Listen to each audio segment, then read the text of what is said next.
તો વાત કરી દાહોદની, તો દાહોદમાં શેરા પાડિયાની પૂજા વિધિ કરવામાં આવી।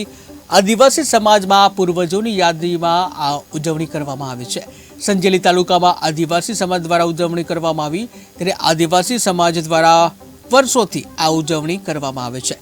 સમસ્ત આદિવાસી સમાજમાં દેવ દિવાળીનું મહત્વ છે, ત્યારે આદિવાસી સંસ્કૃતિની ઝાંખી આજે પણ અંકબદ્ધ છે। નજર કરીએ પોરબંદર ઉપર, તો પોરબંદરના દરિયામાંથી ફરી એક વખત ડ્રગ્સનો મોટો જથ્થો ઝડપાયો છે। ગુજરાત એટીએસ, દિલ્હી એનસીપી અને નેવીની ટીમે મજદરીએ ઓપરેશન પાર પાડી અંદાજિત 700 કિલો ડ્રગ્સ સાથે 8 ઇસમો કે જે ઈરાની શખ્સો છે તેઓને ઝડપી પાડવામાં આવે છે।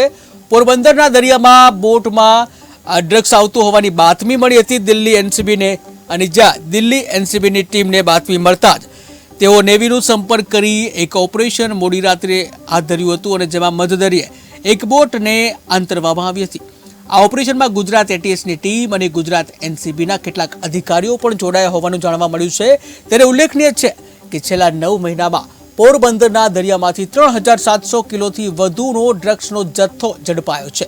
મધદરિયે એક બોટમાંથી કરોડોની કિંમતનું સેંકડો કિલો ડ્રગ્સ સેન્ટ્રલ એજન્સી દ્વારા પકડી પાડવામાં આવ્યું છે, અને જેમાં પણ ખાસ કરીને નાર્કોટિક્સ કંટ્રોલ બ્યુરો દિલ્હીની ટીમને કેટલાક મહત્વના ઇનપુટ મળ્યા હતા, જેમાં ગુજરાતના દરિયામાં મોટા પ્રમાણમાં ડ્રગ્સ સાથે એક બોટ આવવાની બાતમી મળી હતી, અને જેના આધારે તેને આંતરવા માટે એનસીબી દિલ્હીની ટીમે નેવીની મદદ લીધી હતી।